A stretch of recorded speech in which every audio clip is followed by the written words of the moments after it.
esta cabina, quiero que sepan, Ángelo Mercedes, Roberto Cavada, que en realidad ustedes no hacen falta aquí, porque cuando ustedes no están, me traen mujeres lindas, inteligentes, empoderadas y invitadas que me van a hablar de cosas que con ustedes no hablan. Entonces, para eso vamos a recibir a nuestras primeras invitadas, quien es la primera Verónica Núñez, que es presidenta de la Asociación Nacional de Mujeres Empresarias, Profesionales y Emprendedoras.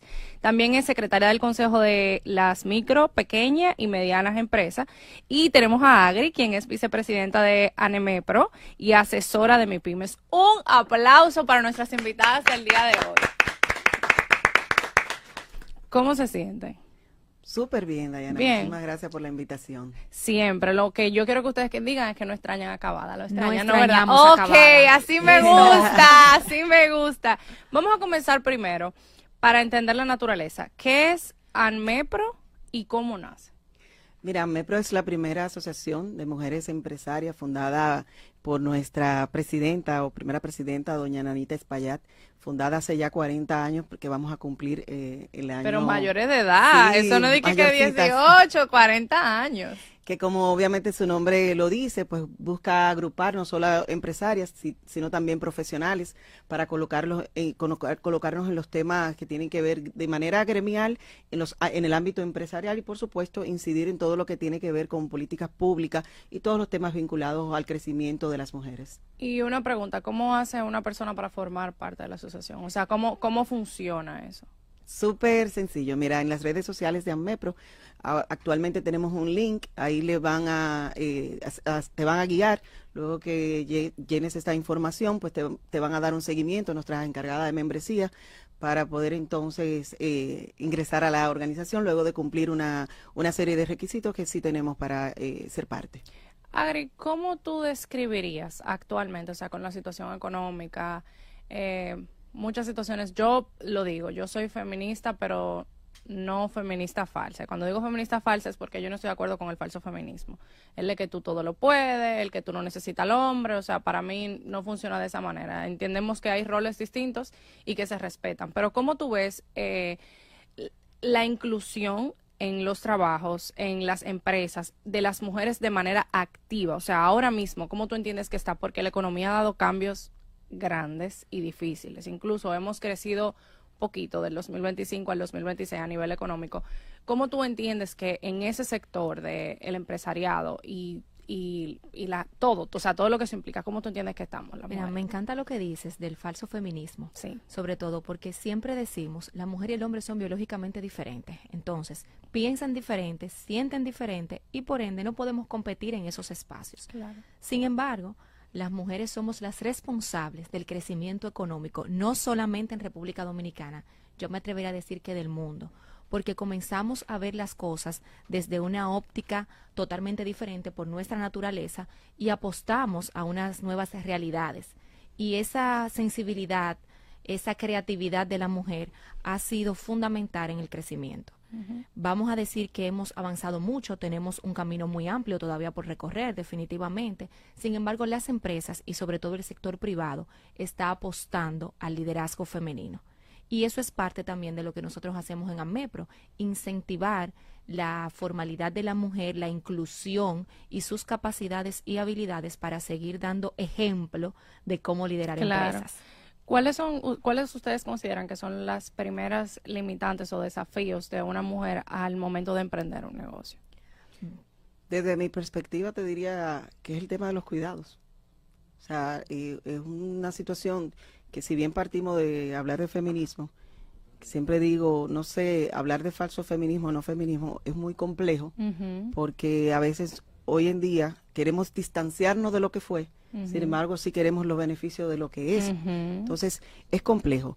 Pero yéndome a tu pregunta, el tema, yo digo que los emprendimientos siempre nacen con el mismo desafío, pero con la misma motivación. Muchas veces las mujeres emprenden desde la casa para poder cuidar a sus hijos directamente y no crear una situación de mayores gastos, porque entonces tienen que suplir quién les cuida a sus hijos o a sus familiares, porque muchas veces no es solamente cuidar a los hijos, sino también el entorno familiar. Entonces uno de los primeros retos te diría que es el tema de los cuidados y otro por supuesto el tema de el tema económico, porque las mujeres quizás tenemos menos acceso a financiamiento, aunque muchas veces se cree que esto es un cliché de hoy en día. No, persiste esta gran brecha de facilitación y de acceso a las mujeres en todo lo que es el crédito. Y por supuesto eso nos lleva también a los temas de la formalización, porque cuando emprendes desde casa tienes otra dinámica y a veces el miedo de que si sales de tu casa a formalizarte te va a crear una situación mucho más compleja. Sí. Tú prefieres quedarte en la casa informal El lugar y seguro, seguir en la claro. dinámica para estar en el lugar seguro. Así Claro. que, Una pregunta, ¿qué medidas, o sea, entiendes ustedes que todavía faltan para fortalecer el crecimiento de las micro, medianas empresas? O sea, ¿qué ustedes entienden que todavía nos falta? Yo soy de una universidad que estoy orgullosa de ser de la Universidad de la UNPU, y yo recuerdo que había muchos programas de MIPYME y emprendimiento, o sea, que siempre han estado a favor de esto y en reconocimiento del mismo. Pero, ¿qué ustedes entienden que todavía falta a nivel quizás hasta legislativo? O sea, ¿cuáles son las cosas las limitantes que todavía las mujeres tienen justo con esto que usted acaba de decir para poder emprender en un negocio? mira, te digo que también soy de la UNFUR, yo soy de la UNFUR. Muchos años antes que tú, por supuesto, pero sí No, también eso fue soy. como si fuera ayer. No, no. Como la Quizás lo mío fue fundación, antes de ayer. como lo de ayer. Pero sí, también vengo de esta prestigiosa universidad que todavía sigue con el Centro MIPYME, Ujú. igual que la Pucamaima, igual que INTEC, que también pues están fomentando lo que es las MIPYME. Mira, el tema de las MIPYME siempre va a ser, yo digo que muy parecido a los retos de las mujeres. Es el tema de la formalización, porque tú estás compitiendo en un mercado con muchos negocios que están informales. Entonces, cuando tú te formalizas como MIPYME y compites con estos mercados que no hay formalización, pues te llevan ellos ventaja. Mucha. Sin embargo, tú que ya has apostado a la formalización, te encuentras con muchísimas trabas. Trabas impositivas, trabas de cumplimiento, situaciones internas como, yo siempre digo, el tema de la contabilidad para mí, uno de los mayores obstáculos cuando tú no entiendes ni te dedicas a los números. Yo. Como O sea, desarrollador empresarial. Yo soy el ejemplo vivo, señores, de que yo solamente sé contar lo que va a entrar a mi cuenta, de los activos, pero de los pasivos, yo no entiendo eso, yo no lo Mira, entiendo. justamente eso que mencionaba Verónica, nuestra presidenta, es importante destacar que uno de los retos era el tema del anticipo y fue escuchado en la propuesta actual de reforma. Eliminar el anticipo a las microempresas, yo lo veo como un avance muy positivo a favor de los emprendimientos y a favor de la formalización, porque siempre hemos dicho que las microempresas tienen necesidades diferentes a las pequeñas y a las medianas, y verlas en un todo es un poquito dañino para Sí, ellas. claro. Entonces, ahora con esta propuesta de reforma, que todavía no van a ser mañana, pero está sobre la mesa, yo siento que es un apoyo al emprendimiento femenino y al emprendimiento en general. Cuando tú dices, mira, ya no tienes que pagar por lo que no has recibido, porque Claro. realmente, ¿qué era el anticipo? El anticipo era decirle a las personas, anticípate a lo que tú vas a ganar y dame Y esa dame. reserva de impuestos. Ahora te están diciendo, ok, vamos a ver cómo te va y vamos a Y ahí tú, incentivar claro, eso. ahí tú pagas. Igual también cuando nos dicen que las pequeñas lo pueden pagar en 3 cuotas, también le da oxígeno, también le da un alivio a ese emprendedor que ya en este punto, cuando es pequeña, yo diría que más que emprendedor es un empresario pequeño. Claro, En claro. pos de seguir creciendo, que también le permite durante esos meses pues jugar con su flujo de caja. Yo justamente le iba a hacer esa pregunta, pero, o sea, le iba a preguntar lo que ustedes opinan sobre esta propuesta, pero la voy a reservar ahí, la voy a poner en hold para hacerte una pregunta respecto a lo que acabas de decir.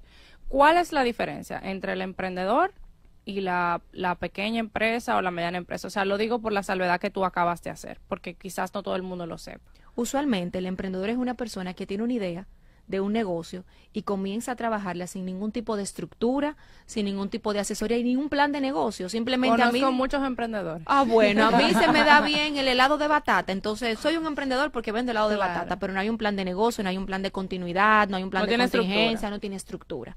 Sin embargo, ya cuando tú comienzas a dar los pasos y te conviertes en micro, ¿qué te dice el microempresario? Bueno, tengo 1 o 2 empleados, ya estoy teniendo una contingencia, por ejemplo, con la seguridad social, donde ya estoy cotizando para el fondo de pensiones, hay un riesgo laboral, entonces se comienza a estructurar un negocio real con un plan definitivo.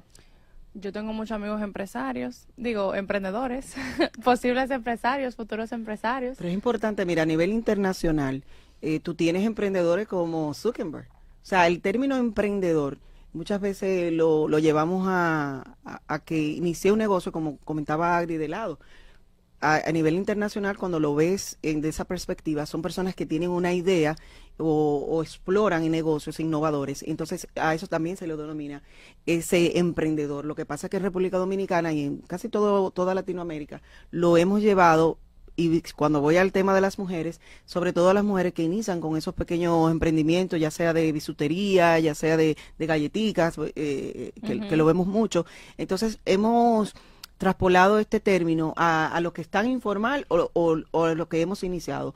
Pero tengo una amiga que siempre decía, ser emprendedor es como ese espíritu, eso que te mueve y te motiva a dar inicio a algo, pero también innovar en muchas cosas. No, y que es hacer algo que en realidad la gente no se está esperando. O sea, yo creo en la Biblia, yo creo en Dios. Y la Biblia dice que todo lo que se ve está hecho de lo que no se ve. O sea, y todo nace de un pensamiento. O sea, yo, por ejemplo, a veces miro las cosas y yo digo, cónchale, ese edificio nació en la cabeza de alguien. O sea, sí. Y tú lo ves en plano, tú lo ves en muchísimas cosas que realmente es un proceso de verlo materializado que realmente uno no se lo imagina. Pero quiero hacerle una pregunta. Ustedes han tenido la oportunidad de colaborar con muchas empresarias. ¿Les ha tocado mujeres, empresarias, influencers? Mira, yo creo que en la organización, yo considero a mi colega aquí. Que déjame tirar una bola caliente. Yo considero a mi colega aquí una influencer, ¿por qué no?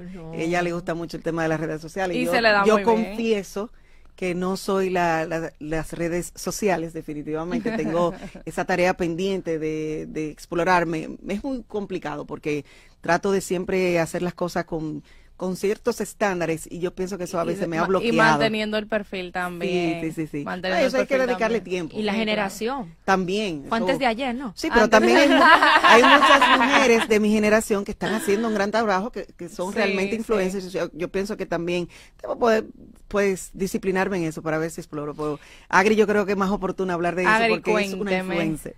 Mira, ¿qué es un influencer? Porque hemos, en inicio, el término influencer, yo creo que se ha salido un poquito de control. Ya hay más de la cuenta. Los influencers están como los abogados, que la MESI ya no da beca para los abogados. Yo soy abogada, ya no aquí hay beca. Para una muestra, un botón, aquí somos ya tres. Ya no hay beca, ¿eh? O sea que... 4. 4, miren ya, el productor también, o sea, ya no hay beca. Entonces los influencers... O sea, esto fue un intro, ¿eh? Entonces vamos a abrir, rompe. ¿Qué pasa con el influencer? El influencer es una persona que tiene la capacidad, el conocimiento para influenciarte sobre un tema en específico. ¿Qué pasa? Aquí cualquiera con acceso a un celular con cámara se considera influencer.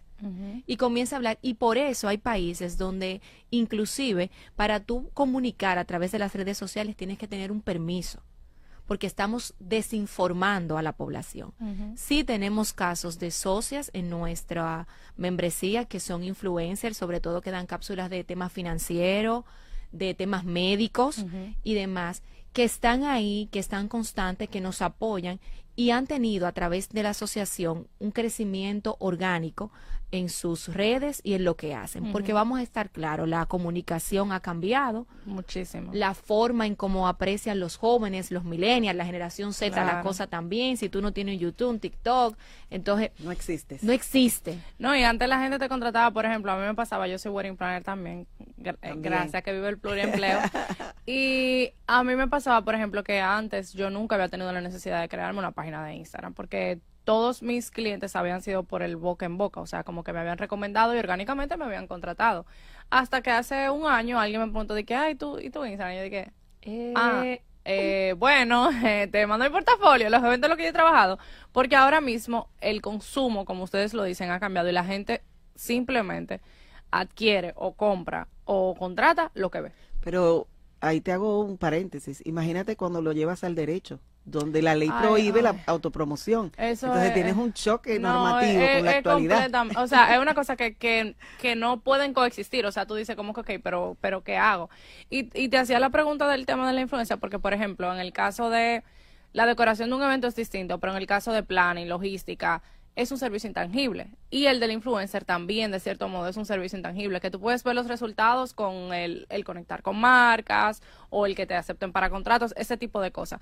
Y realmente la gente no se imagina que eso es algo que, aunque está en una idea que puede estar emprendiendo, pueden darle carácter y hacer o sea, su microempresa, ¿verdad? Ese es el término correcto, su microempresa de esa idea que tienen, o sea. Mira, yo le digo a muchas de las personas que me ha tocado asesorar en el camino, ¿te deja dinero?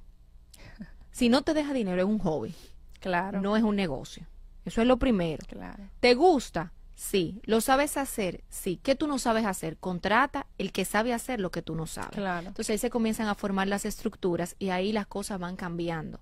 Tenemos personas en nuestra membresía que llegaron con una idea y que nosotros a través de las capacitaciones, de los préstamos que hemos podido conseguir a través de alianzas que tenemos con instituciones del gobierno que apoyan el emprendimiento y las microempresas, el mismo Codopyme, hemos logrado formalizarlas y llevarla a otro nivel, porque esto es un paso. Decía ahorita Verónica, tenía una idea en la cabeza, pero cómo materializó esa idea y cómo la fue potencializando, porque si se queda simplemente en el hecho de la idea, pues no va a pasar de ahí. No, jamás. Ni le va a generar dinero. Tampoco. Y entonces va a tener una idea fabulosa, pero no va a tener con qué ir al supermercado. Me da mucha risa porque cuando tú dijiste lo de que si te deja dinero, mi profesor, cuando ya nosotros estábamos en término en la universidad, nos dijo, ustedes no dan consejos, ustedes dan asesoría jurídica y eso se paga.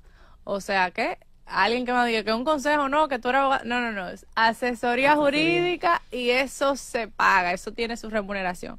Entonces ahora sí, vamos a la pregunta, ¿qué sí y qué no de la propuesta fiscal? O sea, ¿qué sí y qué no? Mira, hablando de ideas, y qué bueno, porque una de las medidas que toma este proyecto anticrisis, ¿verdad? Que vamos a denominarlo así porque no le han llamado propiamente reforma fiscal, es que están eliminando el impuesto a la constitución de las compañías. Y eso, en el caso de las micro, pequeñas y medianas empresas, pues va pues a ayudar muchísimo, porque quizás algunos no lo ven significativo, pero 1,000 pesos que tú tenías que pagar cuando en una compañía, por ejemplo, de un capital de 100,000, pues implicaba como cierta medida de traba para la Constitución. Esto se está eliminando en esta medida de forma que lo vemos positivo. Otra de las cosas es, como hablaba ahorita Agri, del tema de la eliminación del anticipo para las micro y para las pequeñas, el pago en 3 meses. Creo que es una de las medidas más exitosas y beneficiosas para lo que es el sector MIPYME. Ok, ¿tú vas a decir que sí también, algo más? Vamos a decir que sí, que hay un punto bastante a favor y fue que no tocaron el ITEVE ni las compras por internet, lo cual puede dinamizar todavía aún más algunas de las compras que tienen, en la ampliación del RCT, que es algo que históricamente hemos estado pidiendo. ¿Y qué no? Bueno, eso era lo que quería saber. ¿Qué no? Para que no todo sea... Claro. Mira, el tema de las transferencias, aunque fue un puntico muy bajito, es un 0.5 más, de 0.15 a un 0.20, lo cual a mi entender no va a generar ningún tipo de impacto tan grande, porque generalmente las micro y quienes están formalizando las transacciones no son tan elevadas, pero sí entiendo que fue un puntico que tocaron que yo lo hubiese dejado igual por el tema de la bancarización. Okay. O sea, aunque tiene demasiadas luces, yo creo que este proyecto es más luces que sombra ahora mismo, porque están escuchando los diferentes sectores y sobre todo están escuchando a las MIPYME. ¿Y la reforma del Código Laboral? Bueno, eso Tema sí, profundo. Ay, bueno, pero es lo que pero pueden antes que de sí el que Código no. Laboral, te quería decir que esa medida bancaria es transitoria. El problema es que históricamente le tenemos miedo a lo transitorio, porque para eliminarlo, para cumplir con quitarlo, siempre hay situaciones. Entonces, hay que ponerle ojo, porque hoy quizás no es tanto, pero en la medida que tú vas haciendo transacciones Claro, en las cuentas bancarias, pues sí se da va a cuenta. demostrar, y de grano en grano se llena la gallina el buche. Los que suman, puntico a puntico. Yo, por ejemplo, lo que vería es menos puntico. Ese sería mi caso. Yo vería cuánto se me está sumando, pero porque es algo que se tiene que considerar. Que sí y que no de la reforma laboral. Bueno, mira, la reforma laboral yo creo que si bien se ha avanzado bastante, como sabe, esto nace de un diálogo tripartito entre lo que es el sector empleador, los sindicalistas, y por supuesto como mediador está el Ministerio de Trabajo.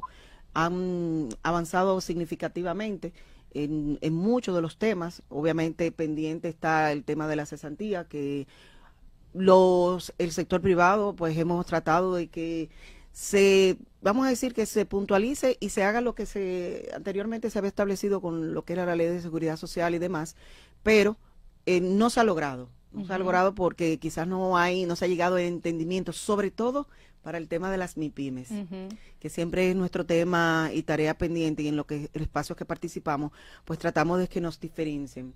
El código ha implementado otras medidas y si bien se está regulando, por ejemplo, el tema de lo que son los procedimientos judiciales, que va a ser de un gran avance, todavía creemos que si no se ven algunos puntos que no se han aprobado de lo planteado por el sector privado, no debería apresurarse a esta aprobación, porque el código, la modificación va a ser una transformación, no solamente en los espacios de trabajo, sino lo que es la economía de la República Dominicana. Muchos piensan que se ha discutido mucho, que se tiene mucho tiempo en esto, pero creo que es más importante lo que se lograría hacerlo que bien, la claro. velocidad con que se pueda llevar. Claro. Y desde el CONEP debo decir que se ha hecho un gran trabajo, se ha explicado, se ha tratado de traducir por qué hay medidas que deben ser eliminadas y otras implementadas para dinamizar lo que es la contratación hoy en día, porque el esquema empresarial ha cambiado. No es lo mismo que cuando teníamos en el 1992, que donde nace este código, a lo que se está viviendo, si lo extrapolas a lo que son los emprendimientos, al sistema de trabajo que estamos teniendo hoy en día, no es lo mismo. Requiere una transformación, pero una transformación llevada a la realidad de la República Dominicana. Y pasa igual como con todas las áreas, porque en realidad lo que se legisló en el 92, lo que se legisló en el 50, en el 60, no es la sociedad que tenemos ahora. Así Entonces, realmente hay muchas cosas que hay Y sobre todo hay un tema que no se ha tocado del todo, pero que también va a impactar, sobre todo a las mujeres empresarias, y es el tema del trabajo doméstico. Sí, 100%. Las trabajadoras del hogar. ¿Por qué? Porque te están diciendo, y no sé de qué forma, me he sentado en diferentes espacios y nadie me lo ha podido explicar, van a medir que esa trabajadora del hogar esté realmente cumpliendo las horas de trabajo. ¿Qué entidad? ¿Va a ser el Ministerio de Trabajo quien va a ir a tu casa a Eso verificar es lo un que a reloj mí de me ponche? preocupa. Eso realmente a mí me preocupa porque yo siempre digo en los espacios laborales, tarea de todo es tarea de nadie. Entonces, si la tarea no recae sobre Vero, no recae sobre Agri, luego no va a recaer sobre nadie, porque nadie tiene la consecuencia, el régimen de consecuencia de qué pasa si no hago esa tarea. Entonces, como yo creo que tal cual, o sea, esa preocupación yo también la tengo. Pero yo te la voy a poner un poquito más grande ahora. ¿Qué va a pasar? Claro, mira, es la 1:31 de la tarde, voy a ampliar tu preocupación, ¿ok? Escuchen bien, Agri va a ampliar mi preocupación, cuéntame. Se supone que los hogares no tienen lucro. Bien, entonces, si se aprueba como está todo esto, ¿qué va a pasar cuando una trabajadora del hogar demande al hogar? Que el hogar va a tener que pagar, si quiere apelar la decisión del juez, reservar 1% de esa sentencia, el íntegro, en una cuenta. Entonces, ¿qué va a pasar? Van a venir las demandas sin control de trabajadores del hogar y casas que van a optar por mejor no tener el servicio doméstico. Claro, 100%. Entonces, hay muchas otras que van a tener que quedarse sin empleo porque la demanda va a disminuir. Y yo te la voy a poner más linda. Yo decía en estos días, ¿y qué va a pasar con la doméstica de mi doméstica? Así es. Claro. Porque Claro. muchas de esas domésticas que vienen Tienen inclusive a la una ciudad tienen una que persona le cuida en a el su campo. familia en lo que ellos están ¿Quién aquí, cuida? claro. ¿Quién cuida? ¿Quién Claro. cuida? ¿Quién cuida? Entonces es una Claro. logística bastante difícil que creo que todavía no estamos tan claros. Nos hemos centrado mucho en el tema de la cesantía y yo decía en un momento, quizás la cesantía es el menor de todos los problemas. Claro. El O sea, problema es la faltan justicia. muchas cosas que hay que ponderar y que hay que dilucidar. O sea, son cosas que hay que esclarecer porque es lo que digo, después de que a mí no me funciona eso de que vamos a probarlo y después hacemos modificación, o sea, Un reglamento, pero mira, No. sí, el más- reglamento de aplicación. Pero cuando extrapolas eso, vamos a decir que el sistema económico, cuando tienes un recurso humano preocupado por cómo y cuándo, por a quién y dónde le dejó a sus hijos, tú sabes que ese rendimiento de ese trabajador no va a ser el mismo. Y en este No, caso, sí, jamás. va a ser el 90% de las mujeres, esas secretarias, administradoras,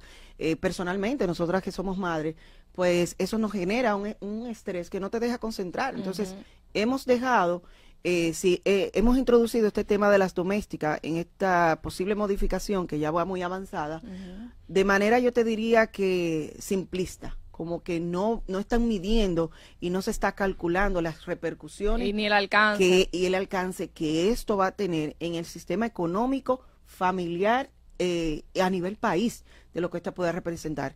Que se sincericen, si es que no quieren que no tengamos sistema de doméstica, De doméstica, claro. que se diga, porque Claro. no están creando una alternativa, no están diciendo Claro. cómo es que vamos a regular ni los salarios, que hay una distorsión actualmente total de lo que es el salario de los trabajadores domésticos actualmente.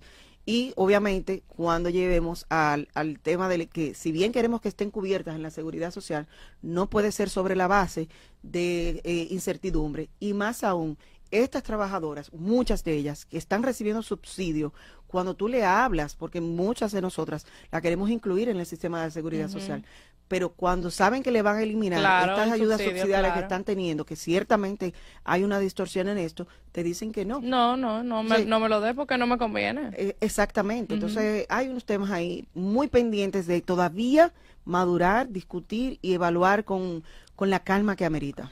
Yo creo que la reforma laboral deberían de hacerle un eslogan que diga esto es más que cesantía.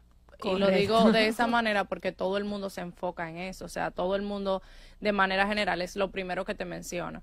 Entonces, ese tema, por ejemplo, de las domésticas es algo que poca gente lo dice, poca gente, o sea, realmente yo creo que aquí ustedes han, hasta ahora, las personas que hemos hablado de este tema, son las únicas que lo han tocado. Y lo digo de manera responsable. Y que, ojo, nosotros no estamos en contra de que se reconozcan sus derechos. Vamos a estar conscientes. Son personas que para mí son fundamentales en mi 100%. esquema y para que mi empresa y para que todo pueda funcionar, las necesito. Ahora, ¿cómo se lo vamos a reconocer en un país donde todavía tenemos mucho tema pendiente de educación y de cultura? Todavía tenemos trabajadoras del hogar que el lunes sencillamente no te llegan, No llegan. y no aparecen No, y no te responden contestan y el después teléfono. Te dicen, sí, después te dicen que estaban malas y tú la ves, se le olvidó bloquearte de los estados de WhatsApp. Ya. Y tú la ves Yo llegué a la colmada. conclusión de que los legisladores o no tienen domésticas o no le están reportando la situación de las domésticas en su casa. 100%. Porque no es posible que, y me voy a entender que quizás es presión con cumplir con estándares internacionales, como sabemos, cuando salió la resolución que posteriormente fue declarada inconstitucional, era respondiendo a esas exigencias internacionales, pero nosotros como país tenemos que saber cómo regulamos ¿Para las cosas, quién legislamos? Porque al transportándola a final la realidad hay de cosas nuestro país. exactamente que no funcionan. Así O es. sea, por lo que en la práctica nosotros conocemos, hay cosas que simplemente no funcionan. O sea, que de manera operativa, además la costumbre hace ley, señor. O sea, independientemente de lo que sea, uno sabe que hay cosas que simplemente están escritas, pero que no funcionan. ¿Hay alguna otra cosa, además de este tema, que a ustedes les preocupe o que quiera sumar a mi preocupación en este día respecto a la reforma? O sea, lo digo porque de verdad, yo aplaudo el trabajo que ustedes hacen, aplaudo la forma en la que ustedes representan esto, porque literalmente es hablar de que si una está mejor, todas lo vamos a estar, porque de una u otra forma estamos creciendo. No me confundan, no es el término de un motorista de que un golpe a uno, un golpe a todo, este no es el caso, aquí no andamos golpeando gente, pero sí, es como una escalera de personas que se dan la mano para que crezcan de manera, o sea, juntas, y eso en verdad es algo que hay que resaltar, y por eso me interesa muchísimo, porque, señores, ustedes son las únicas que lo han dicho. Entonces, si hay algo más de la reforma laboral que ustedes entiendan que, yo sé que es mucho, pero un highlight. Pero mira, hay un tema que nos toca mucho a nosotras las mujeres, que hasta verlo y discutirlo en los sectores empresariales es muy complejo, y es el tema de la licencia por paternidad. Ay, sí. Que discutirlo, como digo yo, muchas veces en los espacios con otros empresarios que quizás no tengan la misma perspectiva, porque no lo viven. Ahí nosotros No lo entienden. como asociación estamos apostando. De hecho, hace unos años también estuvimos presentando propuestas para que se aumentara el tema de la paternidad. En el código está aumentando de 2 a 4, me parece, que se está llevando, y muchas veces creemos que esto es una carga más para el trabajador, para la empresa, pero desde la perspectiva de las mujeres nosotros reconocemos que es una necesidad para nosotras y que debe ser cubierto también igual por la seguridad social para poder nosotras pues lidiar un poco de manera como familia con lo que todo esto implica, porque a la hora de contratar, aunque se quiera decir o no que sí o si no, se toma en cuenta si la mujer está en edad fértil o no, y esto está resultando una traba con perspectiva de género, por decirlo así. Claro. Y para apoyar eso, aquí tenemos una gran empresa que tiene una licencia por paternidad remunerada de 4 meses. Y cuando preguntamos cuántos hombres la habían tomado, pregúntame cuántos fueron. Primero yo me acabo de sorprender de que haya una empresa que tenga eso. O sea, yo abrí los ojos como no sé ni cómo explicarlo.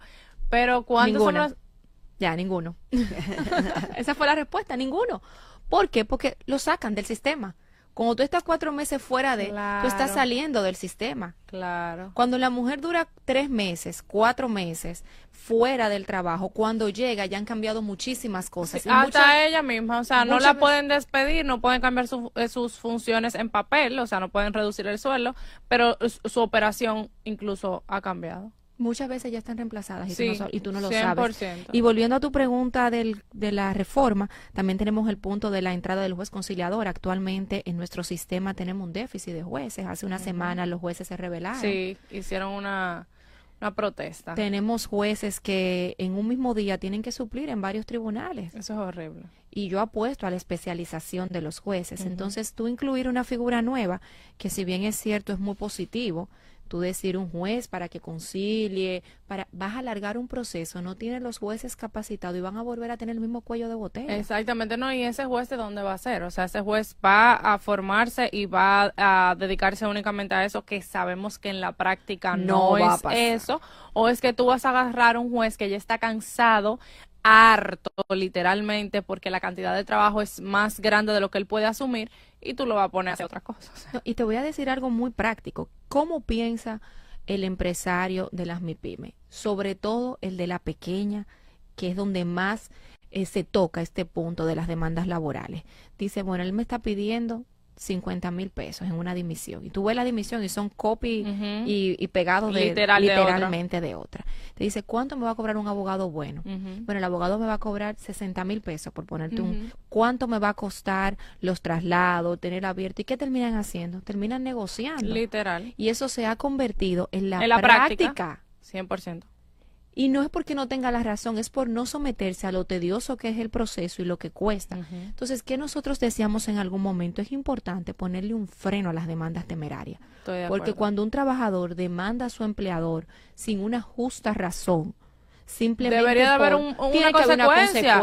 Claro, porque lo hacen de manera deliberada. Es como que no, yo te voy a poner, o sea... Entonces, esos son los puntos que si nos sentamos con cabeza fría y analizamos nuestro código, ya que hemos esperado tanto, vamos a hacerlo de tal manera que beneficie a los diferentes sectores y que el empleador no tenga miedo de formalizarse, de contratar, porque hay un sistema que lo protege. Claro. Y aquí no se trata, en estos días yo veía una encuesta, de que a quién protegerse, al trabajador o al empleador. No, se trata de un tema de equilibrio. ¿Por qué? Porque si el emprendedor, si el microempresario no se formaliza y no decide contratar, que estamos hablando de que las MIPYMES son el mayor porcentaje, más del 90% del tejido empresarial, ¿qué va a pasar? Claro. Entonces no se trata de una cosa ni la otra. Si lo pensamos con cabeza fría es buscar un punto de equilibrio. Bien necesitamos empleadores, emprendedores, MIPYME, y necesitamos que esos trabajadores estén realmente protegidos, que estén contentos con su trabajo y un sistema que lo proteja. Entonces es un punto de equilibrio. Todo yo lo voy a resumir a que es un punto de equilibrio. Yo estoy completamente de acuerdo. Es definitivo también que se necesita una modificación porque se están viviendo otros tiempos. Tenemos ahí el teletrabajo que necesita ya quizá una regulación mucho más dedicada. Viene también esta modificación, algo que a veces se convierte en dolor de cabeza para el empleador, que es el tema del celular, el uso del celular en las horas de trabajo. O sea que hay muchas innovaciones necesarias que están en el código, pero como siempre hemos dicho, hay que llevarlo con un ritmo que amerita. Yo por todo estoy lo que de implica. acuerdo, yo estoy de acuerdo. Bueno, muchísimas gracias a ustedes, Bielka y Agri. Señores, tenemos más de 30 minutos hablando y esto se ha sentido como que es una tarde, solamente faltó el té. Les prometo que para la próxima le daré algo más, aunque sea un abrazo en vivo, pero les daré algo más. Yo estoy muy feliz de que ustedes hayan estado aquí, agradecerles su presencia, pedirles que reiteren otra vez las redes sociales y quiero que den la tuya personal también, porque si tú puedes ser influencer hay que apoyarte, claro que sí. Entonces, exactamente, dele para allá. ANMEPRO, estamos en Instagram como ANMEPRORD, ANMEPRO, ANMEPRORD. Nuestra página web www.anmepro.org y las mías Agri Valverde, en todas las redes sociales Agri Valverde. Así me gusta. La mía, pues, aunque no soy influencer. Claro, pero puede ser porque hay una idea. Algún día Claro. llegaremos, pero me gusta más influenciar que ser influencer, como dicen por ahí. Qué profunda. A Verónica Así me Núñez Cáceres, igual me pueden seguir en las redes sociales. Wow, hasta me siento como... Ya, ve, el innovando, personaje, diciendo claro, ya se siente en la línea. No, la verdad que muchísimas gracias por el Siempre, espacio. para mí es un nos hemos gusto. sentido muy cómoda con tu... Eso lo que quiere decir es, Cavada, que no lo extrañaron. Esta es su casa, pueden volver cuando él esté aquí, o sea, no se sientan mal. Cuando quieran, hablen con el productor y nosotros somos un lugar que estamos muy abiertos, sobre todo a mujeres primero inteligentes, capaces y lindas, porque señores, también hay que decirlo, o sea, muchísimas también hay que gracias. decirlo. Ay, Es humilde. recíproco, por eso creo que fluimos tan bien. Ay, qué bella, muchísimas gracias. Nos Gracias. vamos a una pausa y regresamos con más de este magazine que no tiene nombre.